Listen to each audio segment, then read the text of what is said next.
Hello दोस्तों, स्वागत है आपका एक यार के रिएक्शन में। मैं हूं कविता। तो जैसे कि आपको पता है कि हम रेगुलरली वीडियोस को देख रहे हैं जिनसे हम इस्लाम को और एक्सप्लोर कर चुके हैं। बहुत सारी वेब सीरीज़ देखी है, बहुत सारी मूवीज़ देखी है, और अब जो अगली चीज़ मैं रिएक्ट करने जा रही हूँ वो है एक बुक, एक उर्दू बुक है जिसे ऑलरेडी वर्ल्ड मुस्लिम लीग से फर्स्ट प्राइज़ मिल चुका है।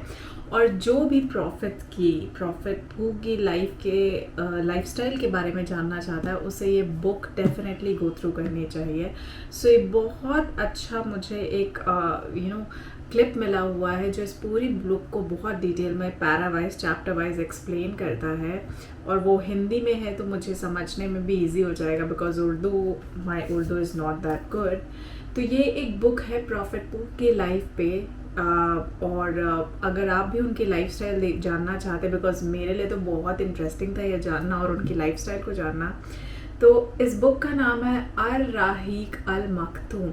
जी हाँ, इस बुक में आपको उनकी पूरी लाइफस्टाइल के बारे में पता चलेगा, और इसीलिए आज मैं उसका फर्स्ट चैप्टर जो है वो देखने जा रही हूँ। अगर आप भी जानना चाहते हैं उनकी लाइफस्टाइल को तो बिना देरी किए हुए इस वीडियो को देखिए और साथ ही बने रहिए, क्योंकि इस पूरी बुक को हम कंप्लीट करेंगे और ये नैरेटिव फॉर्म में मुझे मिल गई है, तो इसे ज़रूर हम पूरा देखेंगे क्योंकि वो समझने में काफ़ी आसान हो जाता है। तो आइए इसे शुरू करते हैं। लफ्ज़ अरब के लुग़वी मानी हैं सहरा और बेआब हो गया ज़मीन। अहद कदीम से ये लफ्ज़ जज़ीरा नुमाए अरब और उसमें बसने वाली कौमों पर बोला गया है। अरब के मग़रिब में बहर अहमर और जज़ीरा नुमाए सीना है। मशरिक़ में खलीज अरब और जनूबी इराक़ का एक बड़ा हिस्सा है। जनूब में बहर अरब है जो दर हकीकत बहर हिंद का फैलाव है। शुमाल में मुल्क शाम और किसी कदर शुमाली इराक़ है। इनमें से बाज़ सरहदों के मुतल्लिक़ इख्तिलाफ भी है। कुल रकबे का अंदाज़ा 10 लाख से 13 लाख मुरब्बा मील तक किया गया है। जज़ीरा नुमाए अरब तबई और जोग्राफियाई हैसियत से बड़ी अहमियत रखता है। अंदरूनी तौर पर ये हर चार जानिब से सहरा और रेगिस्तान से घिरा हुआ है, जिसकी बदौलत ये ऐसा महफूज कला बन गया है कि बैरूनी कौमों के लिए इस पर कब्जा करना और अपना असर व नफूज फैलाना सख्त मुश्किल है। यही वजह है कि क़ल्ब जज़ीरतुल अरब के बाशिंदे अहद कदीम से अपने जुमला मामलात में मुकम्मल तौर पर आज़ाद और ख़ुद मुख्तार नजर आते हैं। हालांकि ये ऐसी दो अजीम ताकतों के हमसाया थे कि अगर ये ठोस कुदरती रुकावट न होती तो उनके हमले रोक लेना बाशिंदगाने अरब के बस की बात न थी। बैरूनी तौर पर जज़ीरा नुमाए अरब पुरानी दुनिया के तमाम मालूम बर्र आज़मों के बीचों बीच वाक़ है और खुश्की और समंदर दोनों रास्तों से उनके साथ जुड़ा हुआ है। इसका शुमाल मगरबी गोशा बर्र आज़म अफ्रीका में दाखिले का दरवाज़ा है। शुमाल मशरक़ी गोशा यूरोप की कुंजी है। मशरक़ी गोशा ईरान, वस्त एशिया और मशरिक़ बईद के दरवाजे खोलता है और हिंदुस्तान और चीन तक पहुँच जाता है। इसी तरह हर बर्र आज़म समंदर के रास्ते भी जज़ीरा नुमाए अरब से जुड़ा हुआ है और उनके जहाज़ अरब बंदरगाहों पर बराह रास्त लंगर अंदाज होते हैं। इस जोग्राफियाई महल वक़ू की वजह से जज़ीरतुल अरब के शुमाली और जनूबी गोशे मुख्तलिफ कौमों की आमाजगाह और तिजारत और सकाफत और फ़नून व मज़ाहिब के लेन देन का मरकज़ रह चुके हैं।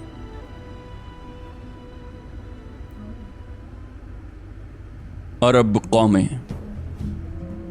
मौरख़ीन ने नस्ली एतबार से अरब अक़वाम की 3 किस्में करार दी हैं। नंबर 1, अरब बायदा, यानी वो कदीम अरब कबाइल और कौमें जो बिल्कुल नापैद हो गईं और उनके मुतल्लिक़ ज़रूरी तफसीलात भी दस्तयाब नहीं, मसलन आद, समूद, तस्म, जदीस, अमालिका वग़ैरह। दूसरी किस्म है अरब आरिबा, यानी वो अरब कबाइल जो यारुब बिन यशब बिन कहतान की नस्ल से हैं। इन्हें कहतानी अरब कहा जाता है।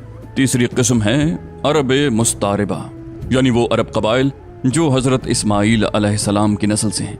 इन्हें अदनानी अरब कहा जाता है। अरब आरिबा। अरब आरिबा यानी कहतानी अरब का असल गहवारा मुल्क यमन था। यहीं उनके ख़ानदान और कबीले मुख्तलिफ शाखों में फूटे, फैले और बढ़े। इनमें से 2 कबीलों ने बड़ी शोहरत हासिल की, जिनमें से एक हिमैर, जिसकी मशहूर शाखें ज़ैदुल मजहूर, क़ुज़ा और सकासिक हैं। दूसरी कहलान, जिसकी मशहूर शाखें हमदान, अनमार, तई, मज़हिज, किंदा, लख्म, जुज़ाम, अज़द, औस, खज़रज और औलादे जफना हैं। जिन्होंने आगे चलकर मुल्क शाम के अतराफ में बादशाहत कायम की और आले गुस्सान के नाम से मशहूर हुए। आम कहलानी कबाइल ने बाद में यमन छोड़ दिया और जजीरतुल अरब के मुख्तलिफ अतराफ में फैल गए। उनके उमूमी तर्क वतन का वाक़या सैले अरम से किसी कदर पहले उस वक्त पेश आया जब रूमियों ने मिस्र व शाम पर कब्जा करके अहले यमन की तिजारत के बहरी रास्ते पर अपना तसल्लुत जमा लिया और बर्री शाहरा की सहूलियात गारत करके अपना दबाव इस कदर बढ़ा दिया कि कहलानियों की तिजारत तबाह होकर रह गई। कुछ अजब नहीं कि कहलानी और हिमैरी खानदानों में चश्मक भी रही हो और ये भी कहलानियों के तर्क वतन का एक मौसर सबब बनी हो। इसका इशारा इससे भी मिलता है कि कहलानी कबाइल ने तो तर्क वतन किया, लेकिन हिमैरी कबाइल अपनी जगह बरकरार रहे। जिन कहलानी कबाइल ने तर्क वतन किया उनकी 4 किस्में की जा सकती हैं। नंबर 1, अज़द। इन्होंने अपने सरदार इमरान बिन अमर के मशवरे पर तर्क वतन किया। पहले तो ये यमन ही में एक जगह से दूसरी जगह मुंतकिल होते रहे और हालात का पता लगाने के लिए आगे आगे हिरावल दस्तों को भेजते रहे, लेकिन आखिरकार शुमाल का रुख किया और फिर मुख्तलिफ शाखें घूमते घुमाते मुख्तलिफ जगह दायमी तौर पर सुकूनत पजीर हो गए। इसकी तफसील कुछ ऐसे है। सालबा बिन अम्र, इसने अव्वलन हिजाज का रुख किया और सालबिया और ज़िकार के दरमियान अकामत इख्तियार की। जब इसकी औलाद बड़ी हो गई और ख़ानदान मजबूत हो गया तो मदीना की तरफ कूच किया और उसी को अपना वतन बना लिया। इसी सलबा की नस्ल से औस और खजरज हैं जो सलबा के साहिबजादे हारिसा के बेटे हैं। हारिसा बिन अम्र यानी खुज़ा और उसकी औलाद। ये लोग पहले सरजमीन हिजाज में गर्दिश करते हुए मर्रुज़ ज़ोहरान में खैमज़न हुए, फिर हरम पर धावा बोल दिया और बनु जुरहुम को निकाल कर खुद मक्का में बुदबाश इख्तियार कर ली। इमरान बिन अम्र, इसने और इसकी औलाद ने अमान में सुकूनत इख्तियार की, इसलिए ये लोग अज़द अमान कहलाते हैं। नसर बिन अज़द, इससे ताल्लुक़ रखने वाले कबाइल ने तिहामा में क़याम किया। ये लोग अज़द शुनुआ कहलाते हैं। जफना बिन अम्र, इसने मुल्क शाम का रुख किया और अपनी औलाद समेत वहीं मुतवत्तन हो गया। यही शख्स गुस्सानी बादशाहों का जद्द आला है। इन्हें आले गुस्सान इसलिए कहा जाता है कि इन लोगों ने शाम मुंतकिल होने से पहले हिजाज में गुस्सान नामी एक चश्मे पर कुछ अरसा क़याम किया था। लखमो जुजाम, इन्हीं लखमियों में नसर बिन रबिया था जो हीरा के शाहाने आल मुंजिर का जद्द आला है। बनु तई, इस कबीले ने बनु अज़द के तर्क वतन के बाद शुमाल का रुख किया और अजा और सलमा नामी 2 पहाड़ियों के अतराफ में मुस्तकिल तौर पर सकूनत पजीर हो गया, यहाँ तक कि ये दोनों पहाड़ियाँ कबीला तई की निस्बत से मशहूर हो गईं। किंदा, ये लोग पहले बहरेन मौजूदा अल अहसा में खैमज़न हुए, लेकिन मजबूरन वहाँ से दस्तकश होकर खदर मूत गए, मगर वहाँ भी अमान न मिली और आखिरकार नजद में डेरे डालने पड़े। यहाँ इन लोगों ने एक अजीमुशान हुकूमत की दागबेल डाली, मगर यह हुकूमत पायदार साबित न हुई और इसके आसार जल्द ही नापैद हो गए। कहलान के अलावा हिमैर का भी सिर्फ एक कबीला कुज़ा ऐसा है और उसका हिमैरी होना भी मुख्तलिफ ही है, जिसने यमन से तर्क वतन करके हुदूद इराक में बादियत समावा के अंदर बुदबाश इख्तियार की। अरब मुस्तारिबा, इनके जद्द आला सैयदना इब्राहीम अलैहिस्सलाम असलन इराक के एक शहर उर के बाशिंदे थे। ये शहर दरियाए फरात के मगरबी साहिल पर कोने के करीब वाक़े है। उसकी खुदाई के दौरान जो कतबात बरामद हुए हैं उनसे उस शहर के मुतल्लिक बहुत सी तफसीलात मंजर-ए-आम पर आई हैं और हज़रत इब्राहीम अलैहिस्सलाम के ख़ानदान की बाज़ तफसीलात और बाशिंदगान मुल्क के दीनी और इज्तिमाई हालात से भी पर्दा हटा है। ये मालूम है कि हज़रत इब्राहीम अलैहिस्सलाम यहाँ से हिजरत करके शहर हर्रान तशरीफ़ ले गए थे और फिर वहाँ से फ़लस्तीन जाकर उसी मुल्क को अपनी पैगम्बराना सरगर्मियों का मरकज़ बना लिया और दावत व तबलीग के लिए यहीं से अंदरूनो बैरून मुल्क मसरूफ़ तगोताज़ रहा करते थे। एक बार आप मिस्र तशरीफ़ ले गए। फ़िरौन ने आपकी बीवी हज़रत सारा अलैहिस्सलाम की कैफियत सुनी तो उनके बारे में बदनीयत हो गया और अपने दरबार में बुरे इरादे से बुलाया, लेकिन अल्लाह ने हज़रत सारा अलैहिस्सलाम की दुआ के नतीजे में गैबी तौर पर फ़िरौन की ऐसी गिरफ्त की कि वो हाथ पांव मारने और फेंकने लगा। उसकी नीयत बद उसके मुंह पर मार दी गई और वो हादसे की नौयत से समझ गया कि हज़रत सारा अलैहिस्सलाम अल्लाह ताला की निहायत ख़ास और मुकर्रब बंदी हैं और वो हज़रत सारा अलैहिस्सलाम की इस खुसूसियत से इस कदर मुतासिर हुआ कि अपनी बेटी हाजर अलैहिस्सलाम को उनकी खिदमत में दे दिया। फिर हज़रत सारा अलैहिस्सलाम ने हज़रत हाजरा अलैहिस्सलाम को हज़रत इब्राहीम अलैहिस्सलाम की ज़ौजियत में दे दिया। हज़रत इब्राहीम अलैहिस्सलाम हज़रत सारा और हज़रत हाजरा को हमरा लेकर फ़लस्तीन वापस तशरीफ़ लाए। फिर अल्लाह ताला ने हज़रत इब्राहीम अलैहिस्सलाम को हाजरा अलैहिस्सलाम के बतन से एक फर्जंद अर्जुमंद इस्माइल अलैहिस्सलाम अता फरमाया। लेकिन इस पर हजरत सारा अलैहिस्सलाम को जो बे औलाद थीं बड़ी गैरत आई और उन्होंने हजरत इब्राहीम अलैहिस्सलाम को मजबूर किया कि हजरत हाजरा अलैहिस्सलाम को उनके नौज़ायदा बच्चे समेत जुला वतन कर दें। हालात ने ऐसा रुख इख्तियार किया कि उन्हें हजरत सारा अलैहिस्सलाम की बात माननी पड़ी और वो हजरत हाजरा और हजरत इस्माइल अलैहिस्सलाम को हमरा लेकर हिजाज तशरीफ ले गए और वहाँ एक बेआबो ग्याह वादी में बैतुल्लाह शरीफ के करीब ठहरा दिया। उस वक्त बैतुल्लाह शरीफ न था, सिर्फ टीले की तरह उभरी हुई जमीन थी। सैलाब आता था तो दाएं बाएं से कतरा कर निकल जाता था। वहीं मस्जिद हराम के बालाई हिस्से में जमजम के पास एक बहुत बड़ा दरख्त था। आपने उसी दरख्त के पास हजरत हाजरा और हजरत इस्माइल अलैहिस्सलाम को छोड़ा था। उस वक्त मक्का में न पानी था न आदम और आदमजाद, इसलिए हजरत इब्राहीम अलैहिस्सलाम ने एक तोशादान में खजूर और एक मिशकीज़े में पानी रख दिया। उसके बाद फलस्तीन वापस चले गए। लेकिन चंद ही दिन में खजूर और पानी खत्म हो गया और सख्त मुश्किल पेश आई। मगर इस मुश्किल वक्त पर अल्लाह के फजल से जमजम का चश्मा फूट पड़ा और एक अरसे तक के लिए सामान रिस्क और मताए हयात बन गया। कुछ अरसे बाद यमन से एक कबीला आया जिसे तारीख में जुरहुम सानी कहा जाता है। यह कबीला इस्माइल अलैहिस्सलाम की माँ से इजाज़त लेकर मक्का में ठहर गया। कहा जाता है कि यह कबीला पहले मक्का के गिरदोपेश की वादियों में सकूनत पजीर था। सही बुखारी में इतनी सराहत मौजूद है कि रिहाइश की गरज से ये लोग मक्का में हजरत इस्माइल अलैहिस्सलाम की आमद के बाद और उनके जवान होने से पहले वारिद हुए थे। लेकिन इस वादी से उनका गुजर इससे पहले भी हुआ करता था। हजरत इब्राहीम अलैहिस्सलाम अपने मतरूकात की निगहदाश्त के लिए वक्तन फवक्तन मक्का तशरीफ लाया करते थे, लेकिन ये मालूम ना हो सका कि इस तरह उनकी आमद कितनी बार हुई। अलबत्ता तारीखी माखज़ में 4 बार उनकी आमद की तफसील महफूज है, जो ये है। नंबर 1, कुरान मजीद में बयान किया गया है कि अल्लाह ताला ने हजरत इब्राहीम अलैहिस्सलाम को ख्वाब में दिखलाया कि वो अपने साहिबजादे हजरत इस्माइल अलैहिस्सलाम को ज़िबाह कर रहे हैं। ये ख्वाब एक तरह का हुक्म इलाही था और बाप बेटे दोनों इस हुक्म इलाही की तामील के लिए तैयार हो गए। और जब दोनों ने सर तस्लीम खम कर दिया और बाप ने बेटे को पेशानी के बल लिटा दिया तो अल्लाह ने पुकारा, ए इब्राहीम, तुमने ख्वाब को सच कर दिखाया। हम नेकोकारों को इसी तरह बदला देते हैं। यकीनन ये एक खुली हुई आजमाइश थी और अल्लाह ने उन्हें फिदिये में एक अजीम ज़बीहा अता फरमाया। मजमुआ बाइबल की किताब पैदाइश में मज़कूर है कि हज़रत इस्माइल अलैहिस्सलाम हज़रत इसहाक अलैहिस्सलाम से 13 साल बड़े थे और कुरान का सियाक बताता है कि ये वाक़या हज़रत इसहाक अलैहिस्सलाम की पैदाइश से पहले पेश आया था, क्योंकि पूरा वाक़या बयान कर चुकने के बाद हज़रत इसहाक अलैहिस्सलाम की पैदाइश की बशारत का जिक्र है। इस वाक़े से साबित होता है कि हज़रत इस्माइल अलैहिस्सलाम के जवान होने से पहले कम से कम एक बार हज़रत इब्राहीम अलैहिस्सलाम ने मक्का का सफ़र ज़रूर किया था। बकिया 3 सफ़रों की तफसील सही बुखारी की एक तवील रिवायत में है, जो इब्ने अब्बास रज़ी अल्लाह ताला अन्हो से मरफूअन मरवी है। उसका खुलासा ये है। नंबर 2, हज़रत इस्माइल अलैहिस्सलाम जब जवान हो गए, जुरहुम से अरबी सीख ली और उनकी निगाहों में जचने लगे तो उन लोगों ने अपने ख़ानदान की एक खातून से आप अलैहिस्सलाम की शादी कर दी। इसी दौरान हज़रत हाजरा अलैहिस्सलाम का इंतकाल हो गया। उधर हज़रत इब्राहीम अलैहिस्सलाम को ख्याल आया कि अपना तरका देखना चाहिए, चुनाचे वो मक्का तशरीफ ले गए। लेकिन हज़रत इस्माइल अलैहिस्सलाम से मुलाकात न हुई। बहू से हालात दरियाफ्त किए, उसने तंगदस्ती की शिकायत की।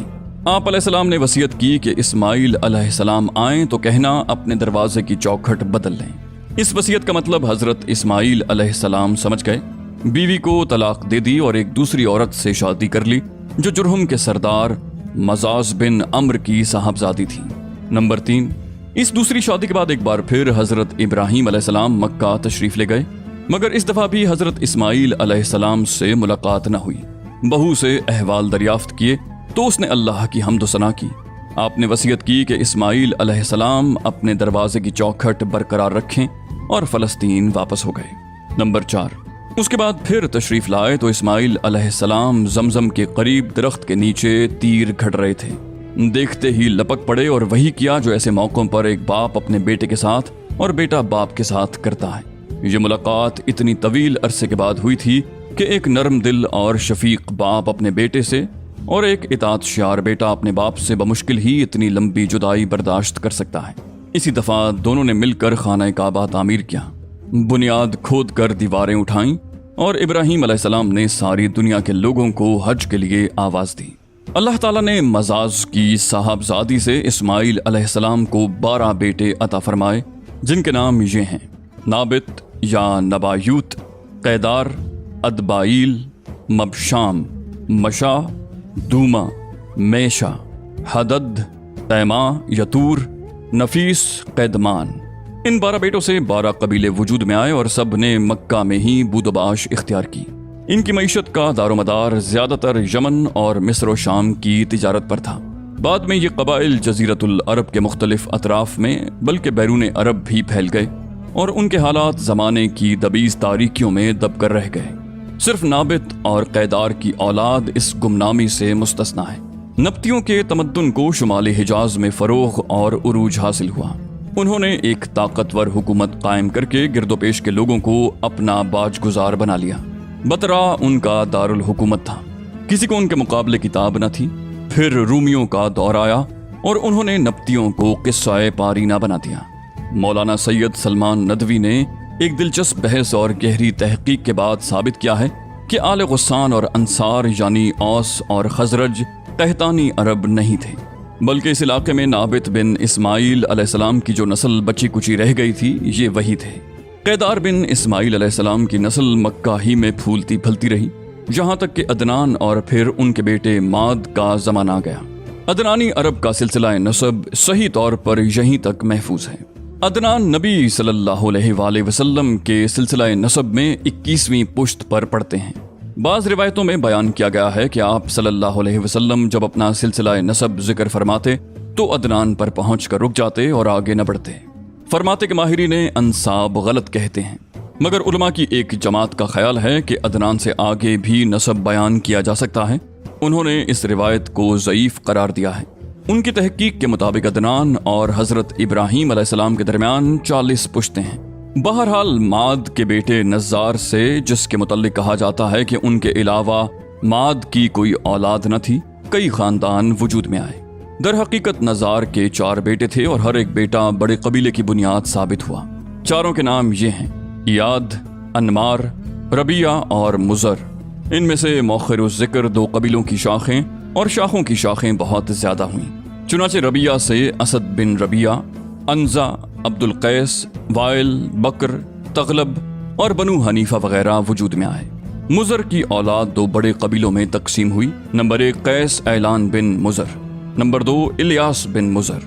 قیس اعلان سے بنو سلیم، بنو حوازن، بنو غطفان، غطفان سے ابس، زبیان، اشجع اور غنی بن آسر کے قبائل وجود میں آئے۔ الیاس بن مزر سے تمیم بن مرہ، حزیل بن مدرکہ، بنو اسد بن خزیمہ اور کنانہ بن خزیمہ کے قبائل وجود میں آئے۔ پھر کنانہ سے قریش کا قبیلہ وجود میں آیا۔ یہ قبیلہ فہر بن مالک بن نظر بن کنانہ کی اولاد سے ہے۔ پھر قریش بھی مختلف شاخوں میں تقسیم ہوئے۔ مشہور قریشی شاخوں کے نام یہ ہیں: جمح، سہم، عدی، مخزوم، تیم، زہرہ اور قصی بن کلاب کے خاندان، یعنی عبد الدار، اسد بن عبد العزا اور عبد مناف۔ یہ تینوں قصی کے بیٹے تھے۔ ان میں سے عبد مناف کے 4 بیٹے ہوئے، جن سے 4 ذیلی قبیلے وجود میں آئے، یعنی عبد شمس، نوفل، مطلب اور ہاشم۔ انہی ہاشم کی نسل سے اللہ تعالیٰ نے ہمارے حضور محمد مصطفیٰ صلی اللہ علیہ وسلم کا انتخاب فرمایا۔ رسول اللہ صلی اللہ علیہ وسلم کا ارشاد ہے کہ اللہ تعالیٰ نے ابراہیم علیہ السلام کی اولاد میں سے اسماعیل علیہ السلام کا انتخاب فرمایا، پھر اسماعیل علیہ السلام کی اولاد میں سے کنانہ کو منتخب کیا اور کنانہ کی نسل سے قریش کو چنا، پھر قریش میں سے بنو ہاشم کا انتخاب کیا اور بنو ہاشم میں سے میرا انتخاب کیا۔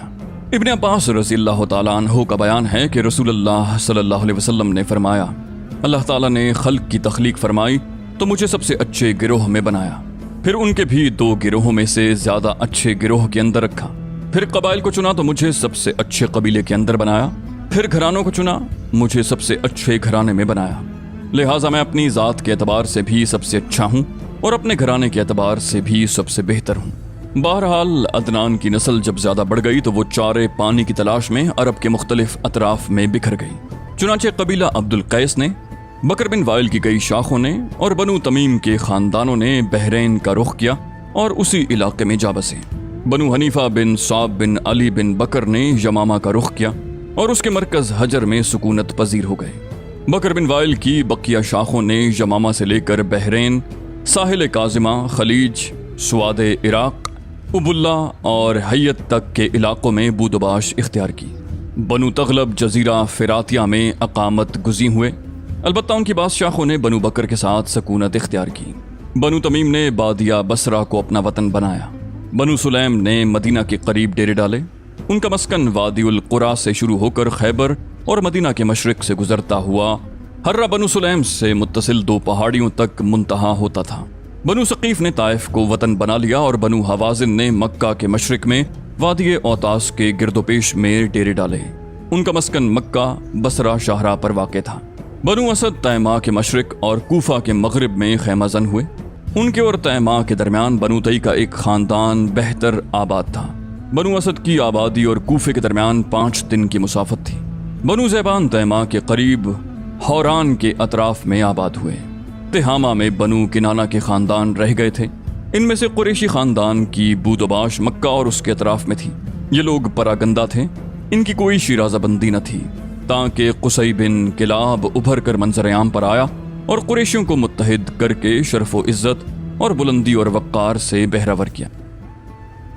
واو، سو دس واز ریئلی انٹرسٹنگ۔ اس پوری ویڈیو میں ہم نے دیکھا کہ کس طریقے سے کمپلیٹ جو ہے وہ لینیج اور جو ہسٹری ہے عربیہ کی وہ پورا ایک ایک کر کے بہت بریف میں یہاں پہ ایکسپلین کیا گیا۔ آپ دیکھ رہے ہیں جس طرح سے ایکچولی ایک بک میں ایکسپلینیشن ہوتا ہے، ایسا لگ رہا تھا کہ کوئی آپ کو اسٹوری پڑھ کے سنا رہا اور اس لیے اسے سمجھنا اتنا آسان ہو گیا تھا۔ سو پروفٹ محمد کی لائف کے بیسس پہ اسٹیپ بائی اسٹیپ انہوں نے بہت اچھے سے انٹروڈکشن سٹارٹ کیا کہ کس طریقے سے ان کی لینیجز فالو ہوتے گئے، کس طریقے سے رچ کلچر عربیہ کا بتایا گیا بیسیکلی، اور اس کے بعد پروفٹ محمد تک کس طریقے سے ایک ایک پروفٹ کے بارے میں یہاں پہ ڈیٹیل دی گئی۔ تو آئی تھنک یہ فرسٹ چیپٹر بہت خوبصورت تھا۔ آئی ایم شیور سیکنڈ اس سے بھی زیادہ ہوگا دھیرے دھیرے جیسے جیسے ہم اس کے ڈیپ ڈائیو بک کا کریں گے۔ تو امید کرتی ہوں کہ آپ کو یہ مزیدار لگے گا۔ بنے رہیے اور اس اسٹوری کو ضرور میرے ساتھ سنیے۔ میں ملتی ہوں آپ سے اگلے چیپٹر کے ساتھ، تب تک کے لیے بائے بائے، ٹیک کیئر۔